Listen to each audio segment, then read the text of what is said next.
morning and welcome to Carnival World News. I am Elizabeth Tessie Okemukoko.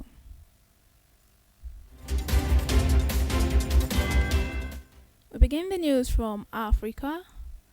South Africa's energy regulator has stated today Sunday that it has granted state utility Eskimo larger electricity rate increases for its next 2 financial years than originally set after admitting errors in its earlier calculations. Eskom's prices are now 8.76% in April this year and 8.83% in April 2027 instead of 5.36% and 6.19, regulator NASA said in a statement. It added that the revised tariff increases balance Eskom's financial sustainability with customers' affordability. However, Eskom, a former monopoly that still supplies the bulk of electricity in Africa's biggest economy, has been mired in a financial crisis for years, which it partly blames on NASA's tariff decisions.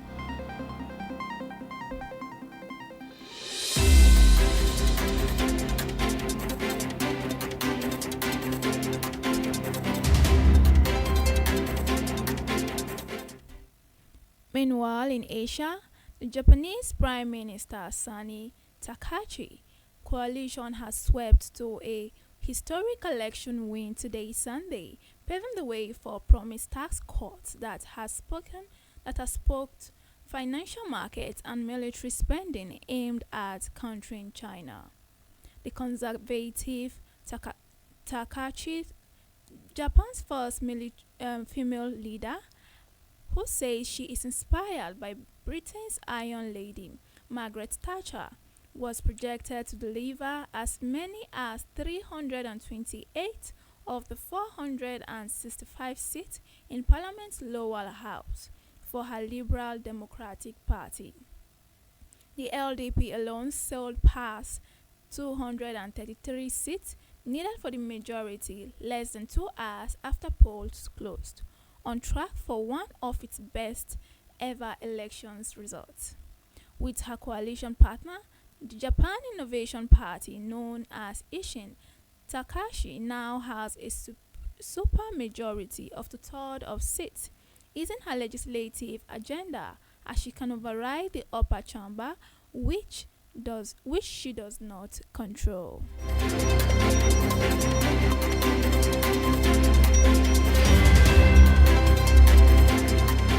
Moving over to the European continent, Ukrainian President Volodymyr Zelensky has said today Sunday that he is imposing sanctions on some foreign manufacturers of components for Russia's drones and missiles used against Ukraine.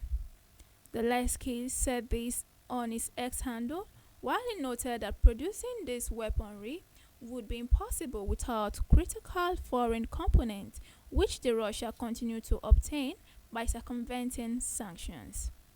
According to 2 degrees published by the Ukrainian presidency, targets of the sanctions include several Chinese companies as well as companies from the former Soviet Union, the United Arab Emirates, and the Panama. Despite negotiations to end the 4-year war, Russia has sharply increased the scale and number of missiles and drone strikes on Ukraine in recent months, focusing its attack on the energy and logistics sectors.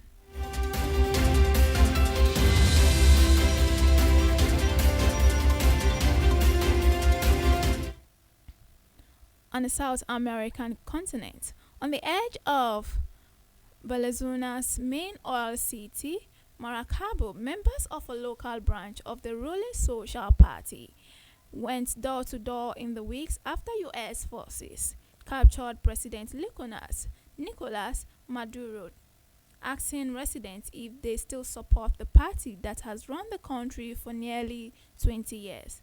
The result, about half of its members said they no longer did.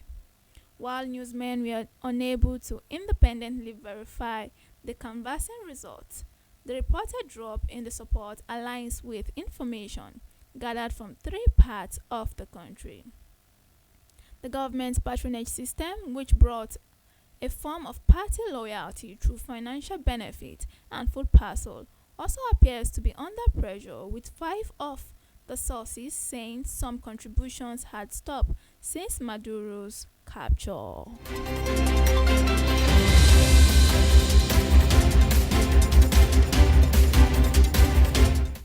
Lastly, as we bring up the news from North America, the U.S. Director of National Intelligence, Tulsi Gabbard, has disputed claims by lawmakers that she sought to block Congress from assessing a whistleblower complaint, saying she took immediate action once notified of the need to provide security guidance for its release.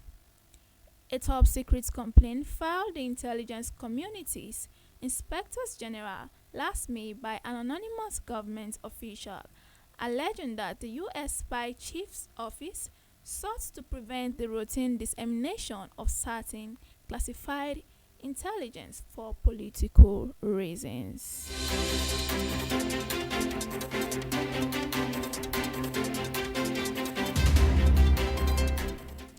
This is where we call it a wrap on our Carnival news around the world.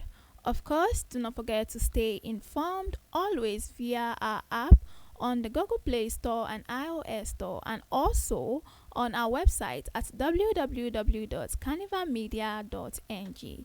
It's been Elizabeth Tessie Okemukuku with Carnival Radio World News.